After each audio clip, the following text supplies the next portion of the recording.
ई-पीक पाहनी ई crop inspection किसानों के लिए अनिवार्य लाभ लेने हेतु समय पर करना जरूरी।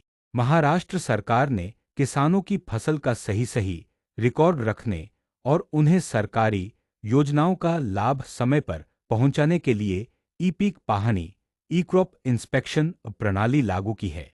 यह एक डिजिटल व्यवस्था है जिसमें किसान स्वयं मोबाइल ऐप या ऑनलाइन माध्यम से अपनी फसल की जानकारी अपलोड करते हैं।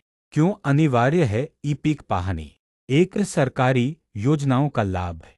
प्रधानमंत्री किसान सम्मान निधि, फसल बीमा योजना, प्राकृतिक आपदा मुआवजा, न्यूनतम समर्थन मूल्य एमएसपी पर खरीदी। इन सभी योजनाओं के लिए किसान की जमीन पर कौन सी फसल है, उसका सही रिकॉर्ड होना आवश्यक है। यह रिकॉर्ड केवल ई-पीक पाहनी से मान्य होगा। 2. पारदर्शिता और विश्वास। पहले फसल पाहनी का काम तलाटी करते थे, जिससे कई बार देरी और त्रुटियां होती थीं।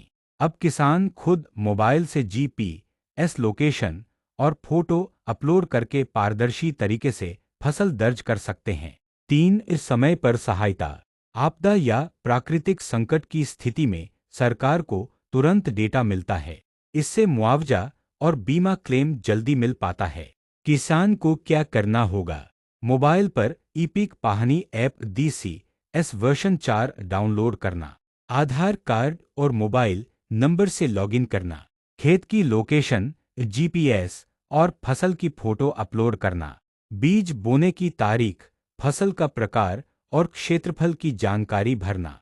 सबमिट करने के बाद सिस्टम से तलाटी केवल 10% एंट्री की जांच करेगा, बाकी ऑटो मान्य हो जाएंगी। यदि समय पर ई-पीक पाहनी नहीं की तो किसान को एमएसपी पर फसल बेचने का लाभ नहीं मिलेगा, बीमा योजना या मुआवजा प्रक्रिया से बाहर हो जाएंगे।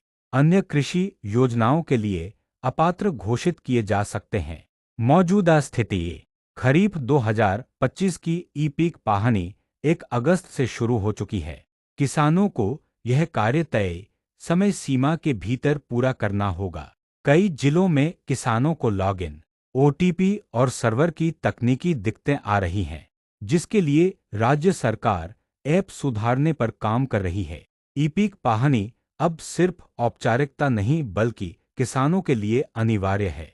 यदि किसान समय पर यह प्रक्रिया पूरी करते हैं तो वे सरकारी योजनाओं, बीमा और मुआवजे का लाभ निश्चित होकर उठा सकते हैं।